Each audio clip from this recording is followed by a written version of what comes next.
Imamat pasal yang pertama. Tuhan memanggil Musa dan berfirman kepadanya dari dalam kemah pertemuan. Berbicaralah kepada orang Israel dan katakan kepada mereka, apabila seorang di antaramu hendak mempersembahkan persembahan kepada Tuhan, haruslah persembahanmu yang kamu persembahkan itu dari ternak, yakni dari lembu sapi atau dari daging domba. Jikalau persembahannya merupakan korban bakaran dari lembu, haruslah ia mempersembahkan seekor jantan yang tidak bercela. Ia harus membawanya ke pintu kemah pertemuan supaya Tuhan berkenan akan dia. Lalu ia harus meletakkan tangannya ke atas kepala korban bakaran itu, sehingga baginya persembahan itu diperkenankan untuk mengadakan pendamaian baginya. Kemudian haruslah ia menyembelih lembu itu di hadapan Tuhan dan anak-anak Harun. Imam-imam itu harus mempersembahkan darah lembu itu dan menyiramkannya pada sekeliling mezbah yang di depan pintu kemah pertemuan. Kemudian haruslah ia menguliti korban bakaran itu dan memotong-motongnya menurut bagian-bagian tertentu. Anak-anak Imam Harun haruslah menaruh api di atas mezbah dan menyusun kayu di atas api itu. Dan mereka harus mengatur potongan-potongan korban itu dan kepala serta lemaknya di atas kayu yang sedang menyala di atas mezbah.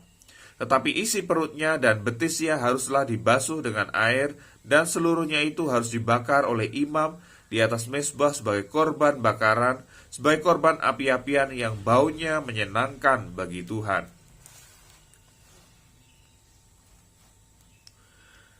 Jikalau persembahannya untuk korban bakaran adalah dari kambing domba, baik dari domba maupun dari kambing, haruslah ia mempersembahkan seekor jantan yang tidak bercela. Haruslah ia menyembelihnya pada sisi mezbah sebelah utara di hadapan Tuhan. Lalu haruslah anak-anak Harun, imam-imam itu, menyiramkan darahnya pada mezbah sekelilingnya. Kemudian haruslah ia memotong-motongnya menurut bagian-bagian tertentu, dan bersama-sama kepalanya dan lemaknya diaturlah semuanya itu oleh imam di atas kayu yang sedang menyala di atas mezbah. Isi perut dan betisnya haruslah dibasuhnya dengan air, dan seluruhnya itu haruslah dipersembahkan oleh imam dan dibakar di atas mezbah. Itulah korban bakaran, suatu korban api-apian yang baunya menyenangkan bagi Tuhan. Jikalau persembahannya kepada Tuhan merupakan korban bakaran dari burung, haruslah ia mempersembahkan korbannya itu dari burung tekukur atau dari anak burung merpati. Imam harus membawanya ke mezbah, lalu memulas kepalanya dan membakarnya di atas mezbah. Darahnya harus ditekan keluar pada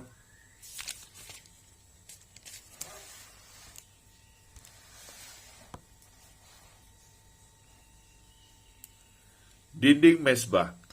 Temboloknya serta dengan bulunya haruslah disisihkan dan dibuang ke samping mezbah sebelah timur ke tempat abu.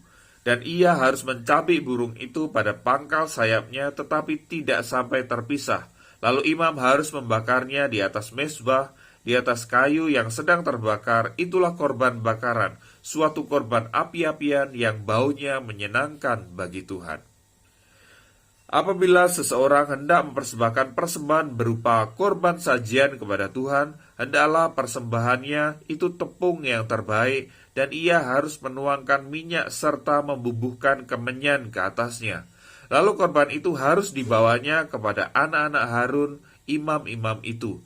Setelah diambil dari korban itu tepung segenggam dengan minyak beserta seluruh kemenyannya, maka imam haruslah membakar semuanya itu di atas mezbah sebagai bagian ingat-ingatan korban itu, sebagai korban api-apian yang baunya menyenangkan bagi Tuhan. Korban sajian selebihnya adalah teruntuk bagi Harun dan anak-anaknya, yakni bagian maha kudus dari segala korban api-apian Tuhan.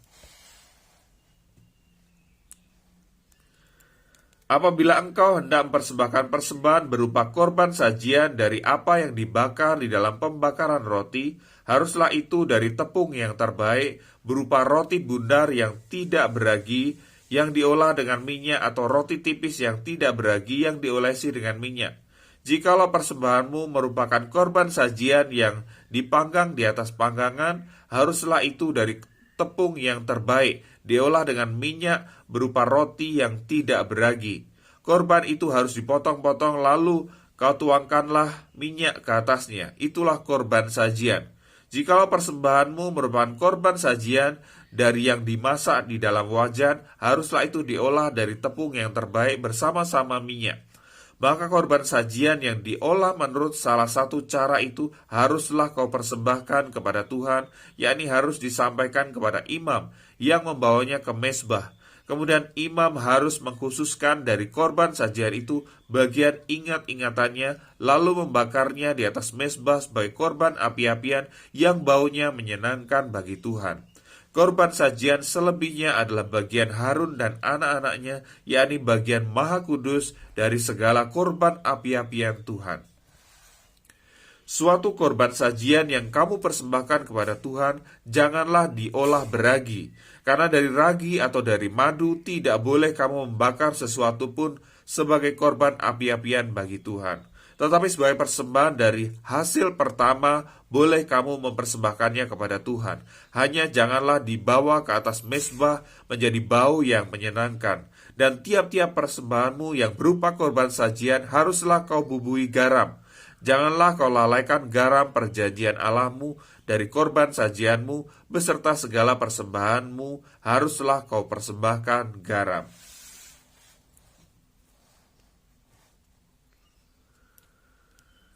Jikalau engkau hendak mempersembahkan korban sajian dari hulu hasil kepada Tuhan, haruslah engkau mempersembahkan bulir gandum yang dipanggang di atas api, emping gandum baru sebagai korban sajian dari hulu hasil gandummu. Haruslah kau bubuhi minyak dan kau taruh kemenyan ke atasnya. Itulah korban sajian. Haruslah imam membakar sebagai ingat-ingatannya sebagian dari emping gandumnya dan minyaknya beserta seluruh kemenyannya sebagai korban api-apian bagi Tuhan.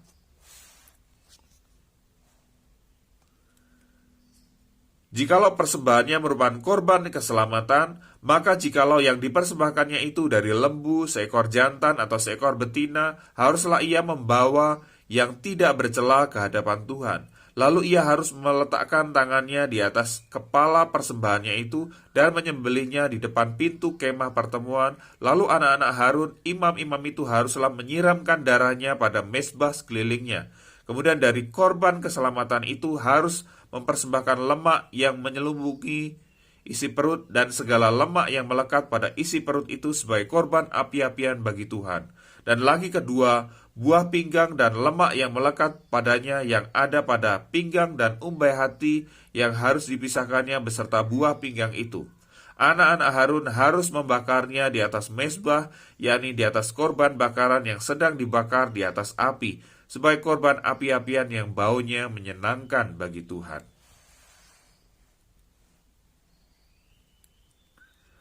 Jikalau persembahannya untuk korban keselamatan bagi Tuhan adalah dari kambing domba, seekor jantan atau seekor betina, haruslah ia mempersembahkan yang tidak bercela. Jikalau ia mempersembahkan seekor domba sebagai persembahannya, ia harus membawanya ke hadapan Tuhan.